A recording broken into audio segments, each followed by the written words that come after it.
Hi, I'm Dr. Ruth Anderson with Enlightened World Network. Welcome to this episode of Enlightened Women. So grab a cup of coffee or your favorite beverage and join us. We're just so glad to have you here. Enlightened Women is a show about women who are living lives with walking in alignment with their soul's calling. In these episodes, we not only talk about what these enlightened women are up to, but what are their latest learnings as a spiritual being having a physical experience? Now, when Archangel Michael asked me to create this women's seminar, he asked me to share what it is really like for women who are out there talking the talk and walking the walk. And it isn't always easy. These women aren't just sitting around meditating. These are real women with real life struggles, real doubts, and concerns. Today, we're talking with Linda Dierks, a gifted intuitive healer, a spiritual coach, and a best-selling author. Welcome, Linda. Thank you so much for being here with us. It's wonderful to be with you again, Ruth. It truly is. So, Linda, you have become quite an advocate for people with mental health issues. And you wrote this book just recently. It's called Quiet Mind, How to Create Freedom from Depression and Anxiety. And I was wondering, your walk through life when you were creating this book was really kind of a dark night of the soul for you. Is that something that you could share with us now, what that journey was like for you? When I look back at it in hindsight, I can see how everything that has happened for me has actually been a gift in the end. But I went through about 5 years of what I call my dark ages. I lost my job. I was sick. I was out of work for a long time. I had depression problems. And then I was diagnosed with breast cancer. It was just a compilation of life's worst episodes. And I write that, having lost my identity, my sanity, all of my money, and my right breast, I was just way out of the reach of Western medicine. Traditional concepts had always been closest to me. I'd never really looked at alternative healing before, but I knew that if I didn't dig myself out of this hole, I was going to spend the rest of my life on disability and welfare because I simply was too sick to work. And I studied, I turned over every stone I could find. I studied alternative health modalities. I read everything I could find about quantum mechanics. I was looking for that core source of healing. And I found this consistent theme of energy. About 20 years ago, I had started seeing energy fields and everything started to blend together for me. And I was able to take really complex concepts, neuro-linguistic programming and cognitive thought and neuroplasticity, and put them into a form for just the ordinary person. What does this mean to me in my day-to-day life? So my whole purpose as a messenger is to teach self-empowered joy and wellness. And I happen to focus on mental health in this particular book because I believe that the mental health population is marginalized. I believe that there's just not enough conversation about it. And for me to come at it from my perspective of just an ordinary guy able to organize it into a cohesive program, I found really rewarding. It's intentionally very short, so it doesn't intimidate people. It's written in bullet points, so it's easy to follow, but because it's short, people can reread it again and again and again as their skill levels rise, because most of this is about changing our thoughts, changing some of our lifestyle practices, and as your skills rise, your consciousness rises, and you can always go back and look back at the book and grow greater and greater. Now, part of your healing work that you did on yourself was your spiritual journey. So what is that connection for you between the spiritual aspect and bringing in the divine light and your spirit guides and mental health? I have no doubt that this is what you call a soul contract. This was something that I agreed to do before coming into this lifetime, and I'm a designated messenger. working with my guides on a daily basis, I think one of the main advantages of that for me is that I have bulletproof confidence. I know that I am doing exactly what I'm supposed to be doing. I know that I am backed up and supported. The image that I'm sent is that I'm like a paper airplane, and they're all lined up behind me like geese in flight, but they're actually really driving from the back seat. They're kind of guiding me through this process. And I think that if I were to look at my recovery, I believe that not just me, but anybody working with a higher presence is one of the cornerstones of that. Meditation or other practices to quiet your mind are a cornerstone of that. Exercise, and for me, it's communion with nature. I'm an avid hiker, and that's just my daily practice. So I know for me, learning about spirit and connecting with spirit has been like building a relationship. I've always thought you really can't build a relationship if you only talk to someone for, 5 minutes on a Sunday morning and say, okay, I'll see you in a week. That's really not how relationship is built. And so for you, building relationship with your guides, with your higher self, or how your God, however you see that, what does that look like for you? Is that a daily thing that you do, or are you just sort of always open? What is that like for you? It's kind of a combination of both. I meditate first thing in the morning, and that's when I do my serious communication with my guides. Sometimes I'm at a loss for what to ask, so they just send the things in my direction that I'm supposed to know in that particular day. After my morning meditation, I go for a hike, and this is how I bridge between the etheric world and the physical world. It's kind of a subtle transition, but working with a higher presence, it becomes, as you say, it's not an hour on Sunday morning. It becomes a constant theme in your life. So you go through life with more love, thinking in a more compassionate way. You come through life with more acceptance for yourself and for other people, that we're all just different keys on the same piano. I'm more relaxed. There's less electricity in my life. As they say, when you're looking from the top of the mountain, the problems seem so much smaller. And when you work with a higher presence, you're seeing more of the bigger picture in a longer continuity of time, as opposed to, oh my gosh, this is a tragedy at this moment. Well, no, it's not. And so I work through life, I believe, in a much different way than normal people do. For me, God is all about, as we all know, love. Love is the highest frequency, brings me, more quickly into connection with my guides when we're communicating in the morning. But God is also joy, and I don't think joy is emphasized enough. We are put on this earth so that the higher presence can create through us, and that includes growth and joy. When it sounds like being in connection with spirit gives you a different perspective on things. So you are going through the same physical challenges that other people are. You're dealing with the politics, you're dealing with the news, you're dealing with a broken tractor. Right.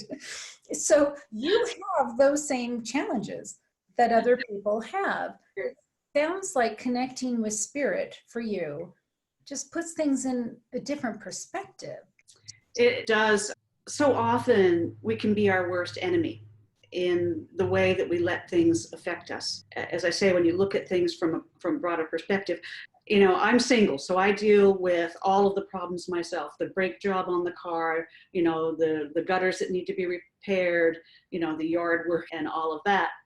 But along with that responsibility, I try to do it with joy, and I try never, ever, ever to rush in my life. People who read my book will know that I encourage them not to watch the news and instead get involved in more positive aspects. I also live what I call in laboratory conditions. I'm retired. I don't have a job. I'm single. I don't have to maintain a relationship. I don't have any children, and I don't have any pets. I don't think that it's any coincidence that my life has been set up this way so that I can just be more involved in my work. But we were talking some time ago, and this keeps coming up, and that is the balance between the intellectual and the experiential.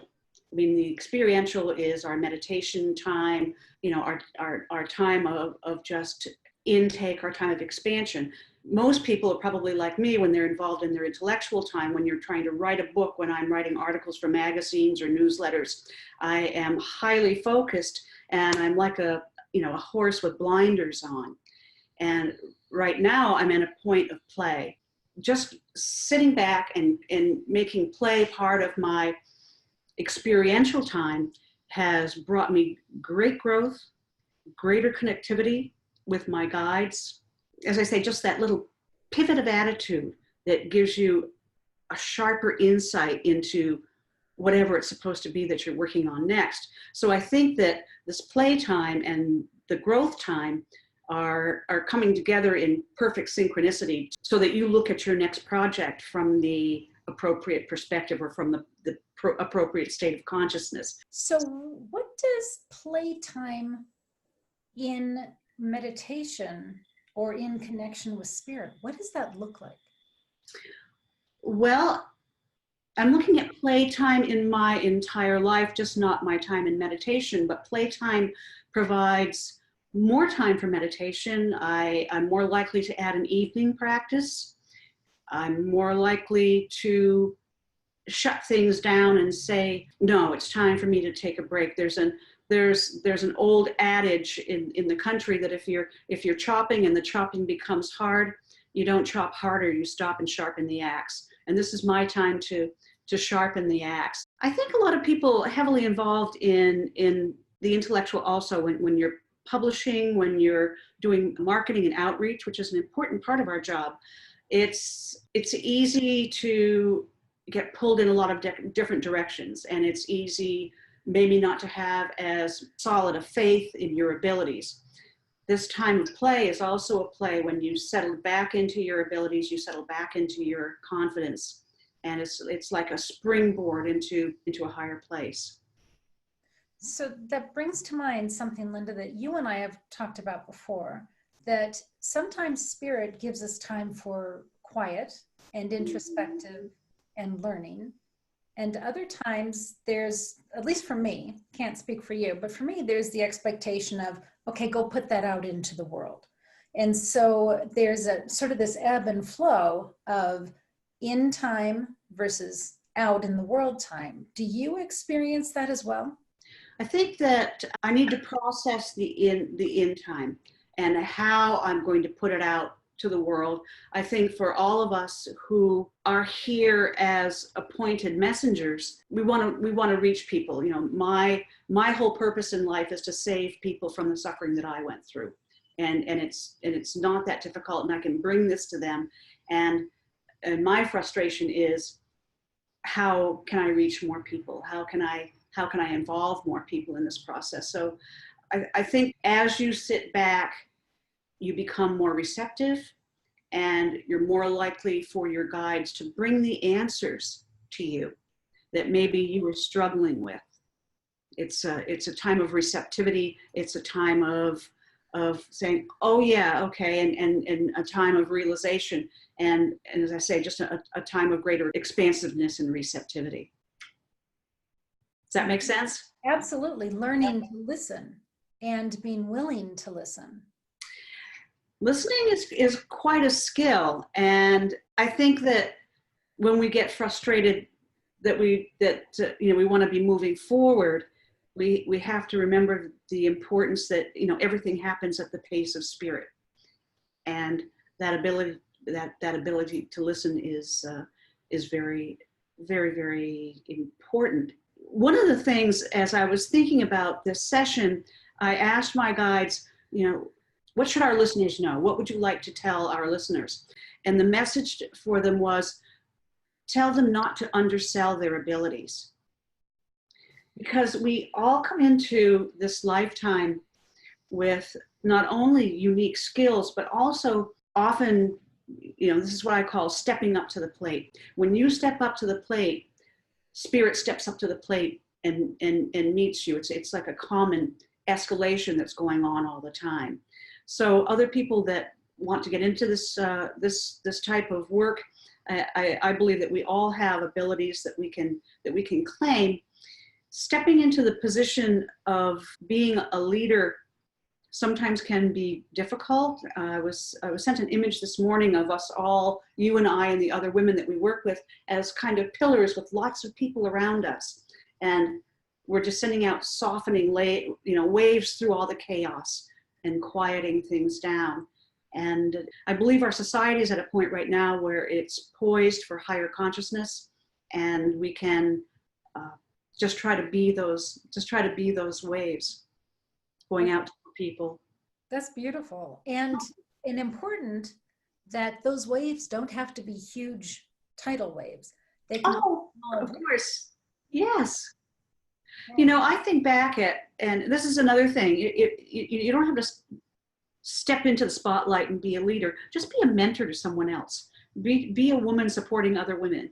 And I look back at some of the people who mentored me along the way, and just want to tell them, look at this little wave that you set in motion, and look what we're able to do now. And again, you just have to be open to it and step up to the plate. Sometimes we push our comfort zone. There's no doubt about that. I know that you have pushed your comfort zone a great deal, but we are here to serve others, and we're all just trying to find the best way to do that. Linda, one time I was doing a reading for a gal, and she was so frustrated because her son was very high needs, and he needed her attention almost all of the time. And it was so frustrating for her because she wanted to be a leader in the spiritual community, and she couldn't get the time or the space to do that. And what I saw was that she was a lighthouse, and lighthouses don't go out looking for boats.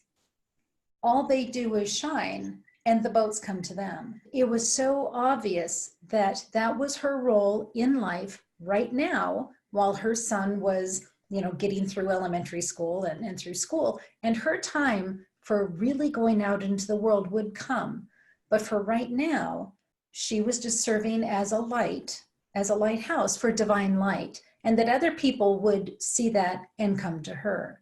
So even if folks can't get out into the world and make a big splash, there is such a place in the world for just staying still and just connecting with divine light.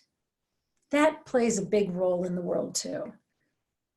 And imagine how meaningful it was for this person to say, well, I'm not being removed from my purpose. This is my purpose. And to come into that centeredness of, yes, of accepting that as my purpose, and knowing that their next purpose will come along when its time is right.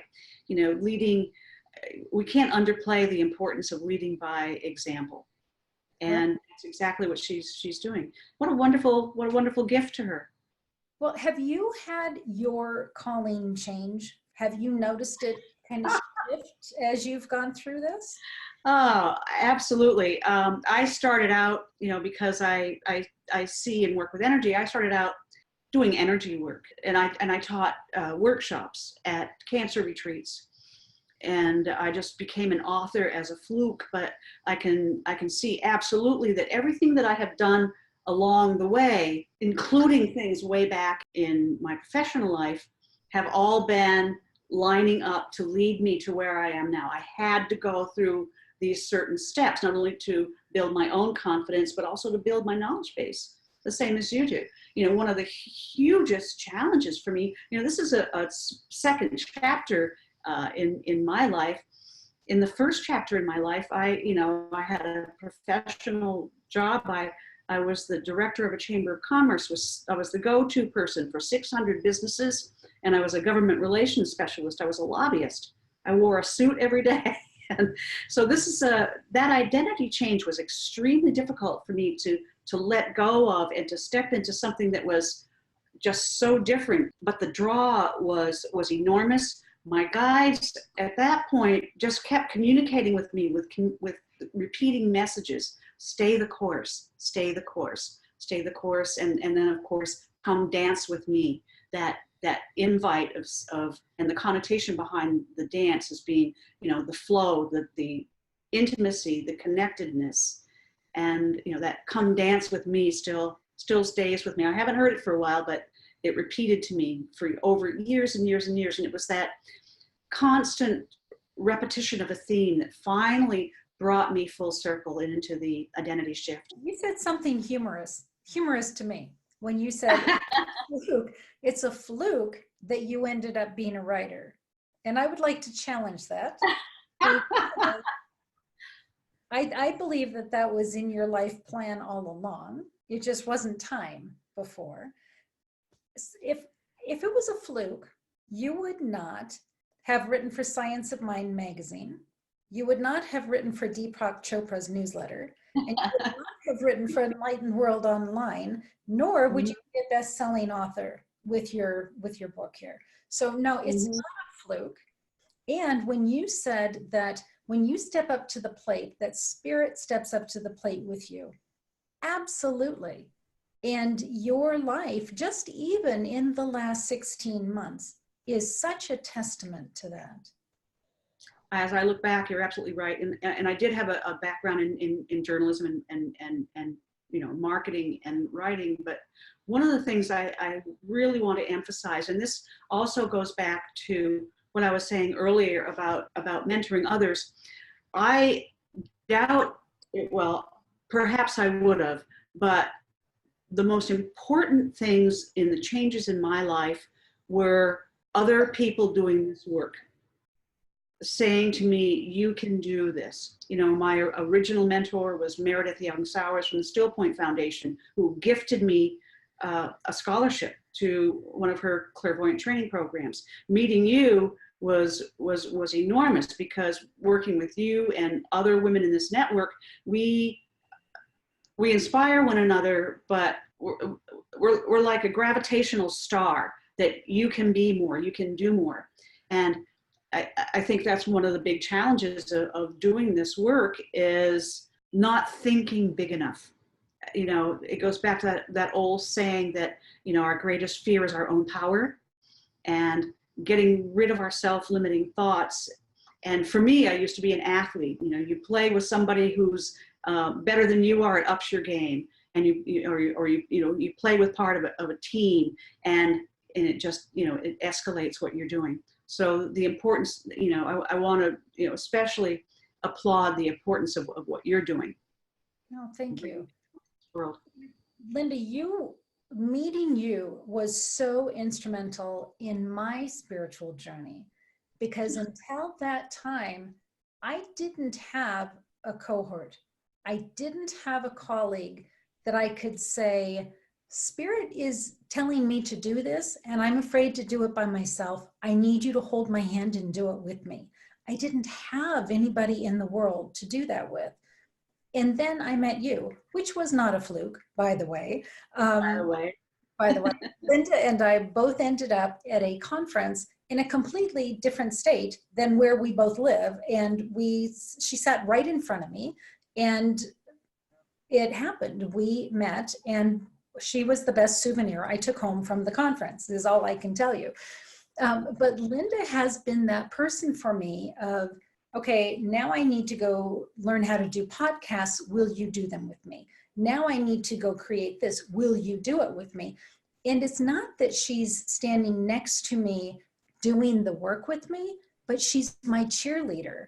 And it means the world to me. So I'm really reminded of the importance of community and the importance of finding someone who understands you, understands what's motivating you and what's inspiring you, and can join you in that journey. So for our listeners, if you don't have that someone in your life yet, don't give up, because it's going to come. and it'll come at the right time, but just be open. And I am so honored to work with you, Ruth, and see, from, just the radio programs that we did, only a little over a year ago, and what you're doing now.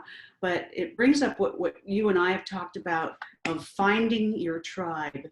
And your community or your tribe are people with similar beliefs, not only in working with Ruth, but also finding a spiritual community that worked for me in a very large community. I find it incredibly validating of my work to have other people of like thinking say, hey, you're doing good work, or have you thought about doing this? This is what I'm doing. How can we come together and how can we work together? And that community, I think, is just essential in having confidence. Is the building your foundation upon stone. The tribe brings you that confidence. Your guides bring you that confidence, and your practice brings you that confidence. And when you bring them all together, these are the pillars. Once it comes together, it's like an explosion. And don't undersell your abilities was the question. One of the other things that came to me the other day from my guides about, what is the key behind everything? And I was told this essential key is for all of us to acknowledge that we are all extensions of God. We are all individual rays within the same being. And when we can come from that place of love and joy and compassion, then the issues of the world will all fall away. Well, what a beautiful learning from Spirit right there. Thank you for sharing that. And I love what you're saying about don't undersell your abilities. There was a woman that I was talking with, and she said, well, I can't write anything. I can't speak about anything because I don't have it all together. And I said, well, what percentage do you think you have it together? I mean, do you think you've got it 50% together or 75% together? And she said, well, I think I'm about 75% together. And I said, well, Carla, I said, that being the case, I think that there's 74% of the population that could learn something from you. What do you think about that? And she said, yeah, I think you're right. And she was able to then step into her power, step into her strength and say, there is somebody that I can help. Mm-hmm. So I would say to our listeners, if you don't think you've got it all together, someone can benefit from what you have to share. So please put yourself out there. I think that if you and I waited until we had absolute clarity about everything, we would go nowhere. And you can compartmentalize and say, I am very clear about this, and then work from there. And here we go again, back into the importance of play and balancing the experiential, because this is the time that it'll just come to you like that. And it'll come from a place, where did that come from? But it's just, you're working through this thing until Spirit reaches you and gets that answer back to you. And the clarity around all of these issues just keeps building. But if I waited until I knew it all, we would go nowhere. But fine, I'd say compartmentalize it. Take what's confident for you, take where you have balance and clarity, and develop that, and then continue to grow on previous concepts, because it's something that never stops unfolding for you. You say, well, when I reach this point, that's going to be the pinnacle for me. You never ever are going to reach that point. It is always a continuous process, because as your consciousness rises, what's coming back to meet you rises. And so it just keeps climbing and climbing and climbing and climbing. It's a constantly upward spiral. And that growth never has to stop. Yeah, when my father passed at 88, and the last year of his life, he had the most growth as a spiritual being during that year. It was beautiful, frankly. So never too late. Doesn't matter how old you are. It's never too late. And as you grow, your guides are going to change. If a guide leaves you and you just really don't want them to, it's just their time to go. I work with a collective consciousness who, one of the clearest ways they have represented themselves to me is as a choir, and they're all standing there, and individuals, soloists will come down from the choir to work with me at certain stages of my growth. And then they'll step back into the choir and a different soloist will come down and work with me. So I recognize, and they will come and go, like our Minerva, who, and kind of a guide that we share in common. They will come and go as your needs, whatever information that you're looking for at that time, and your level of consciousness. It's an ever shifting process. And that's, another one of the beauties of it is flexibility. If you try to stay in one spot, eventually it's going to get stale. But to always be listening and to be pulling things from different areas. When I'm writing about healing, I'll take a concept I may have learned from quantum mechanics, and take a concept I may have learned from, Barbara Brennan chakra work, and something I learned about psychology, and it'll come together into a new concept. And that's where this kind of dovetailing of information comes, because that coming together of a new concept was spirit twining all these things together for me. I can't take credit for anything that I do. It's, it's being fed through me. I'm an instrument, and I love it. I just hope it never stops. It's always new. It's always fresh. It's always challenging. It's always frustrating, and things never move as quickly as you want to. Technology is a big challenge for me. And when it all comes down to it, we are people moving through life, just trying to do all we can in our capacity to serve others. I love what you said about the choir. And before we go, I just want to share one quick story. So I was working for about a year, mostly with Archangel Raphael. And then there was a time where he stepped aside, and then I worked mostly with Archangel Michael. So it was about a year with Archangel Michael. And then there was a meditation, and Archangel Raphael came in, and I said, I've missed you. I mean, I really felt it. I said, I've missed you. And he said, I never left you. Oh, and it's really that concept of the choir and who's the soloist at the time. So thank you for putting a construct around what I experienced. That was very cool. So Linda, if folks want to follow you, what's the best way for them to find information about you? Well, I would love for folks to go to my website, which is spinstrawtogoldnow.com. When you go to my website, you'll find out all kinds of information about me, but most importantly, you'll find a little spot where you can sign up for my blog. And this is how I keep myself challenged. This is a little brief 3-paragraph, 30 seconds to read point of inspiration that comes out every few weeks called Creating Joy and Wellness. And it's fun, it's short, and I'm always looking for people to feedback information for me. So go to my website, join my blog. You'll also find a contact page there if you'd like to send me a personal email. I also love hearing from people. Oh, Linda, thank you so much for being with us here today.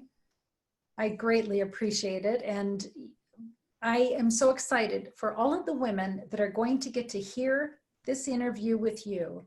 And they can check out your book, they can check out your blogs. I'm so excited to introduce them to you. So thank you for being with us today. Thank you, Ruth. Never have enough time with you. Yeah, okay. Thanks, folks.